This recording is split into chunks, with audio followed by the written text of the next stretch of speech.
آپ اپنی نالائکی سے بحث میں الجھتے ہیں.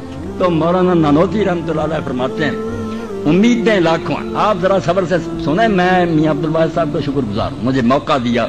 یقین جانے رسالت مآب علیہ السلام کا تذکرہ میری رضا ہے. میں سمجھتا ہوں نالائق ہیں جو حضور کی امت میں ایک دوسرے کو لڑاتے ہیں. آپ کا امتی ہونا کوئی چھوٹی بات ہے. تو فرماتے ہیں مولانا پھر آخر میں تمنا کہ میں چاہتا کیا, امیدیں لاکھوں ہیں. کہتے ہیں امیدیں تو ختم ہی نہیں ہوتی. آدمی یہ بھی چاہتا, یہ امیدیں لاکھوں ہیں لیکن بڑی امید ہے یہ کہ ہو سگانے مدینہ میں میرا نام شمار. وہاں کے کتوں میں مجھے شمار کریے. جیوں تو ساتھ سگانے حرم کے چہرے پھروں, مروں تو کھائیں مدینہ کے مجھ کو مور و مار.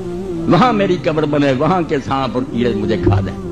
پھر فرماتے ہیں جو یہ نصیب نہ ہو اور کہاں نصیب میرے کہ میں ہوں اور سگانے حرم کی تیرے کتاب. مگر قاسم بیچارے کی کہاں یہ قسمت کہ یہ مدینے کے کتوں میں پھرے, میں تو ہندوستان میں پھنسا ہوں. تو پھر کہتے ہیں اڑا کے بعد میری خاک کو پس مرگ کرے حضور کے روضہ کے آس پاس میں تھا.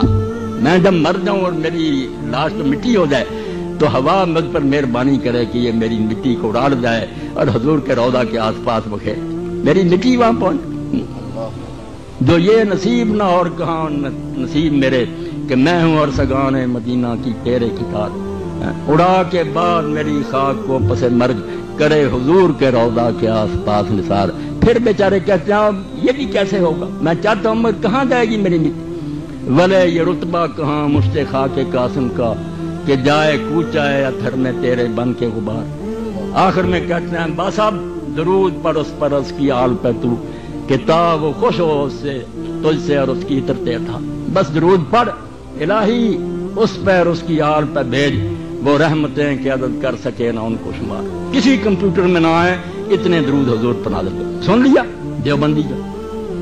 پھر میں شیعوں کی طرف گیا کہ آپ لوگ کیا کہتے ہیں. اس کتاب کو دیکھا جو صحیح بخاری کے درجے کی, کافی کو دیکھا, اصول کافی میں پڑھا. رسول کریم علیہ السلام کے حالات میں آیا کہ لوگوں نے امام جعفر الصادق علیہ السلام سے کہا کہ امام رسول کریم صلی اللہ علیہ وسلم کے بارے میں کیا کہتے ہیں.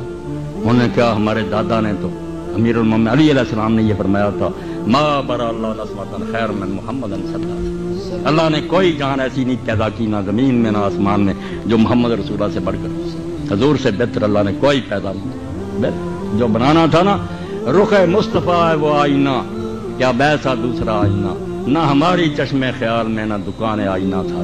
اللہ نے وہ سانچہ ہی توڑ دیا, نہ آپ جیسا بنایا نہ بنائے گا, بالکل کوئی نہیں بنایا نہ بنائے گا.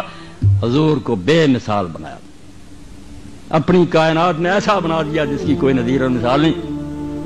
بھوپال چلا گیا پھر میں, اور میں نے اس شخص کو دیکھا جس کی وجہ سے ہندوستان میں یہ تحریک اہل حدیث پھلی پھولی, جس کو اللہ نے موقع دیا کہ شاہ جہان بیگم جو ریاست بھوپال کی بیگم تھی, نواب تھی, انہوں نے اس سے نکاح کر لیا.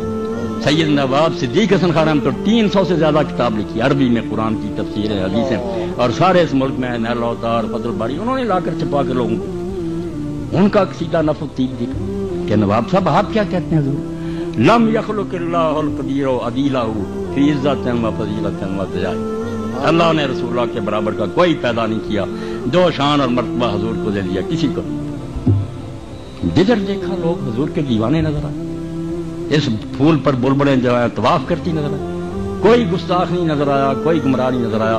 یہ لوگوں کی تنگ ظرفی اور دماغ کی تنگی ہے کہ اپنے گھروں میں بیٹھے ہیں کہ ہم ہی مسلم ہیں, دوسرے مسلم نہیں, سب مسلم.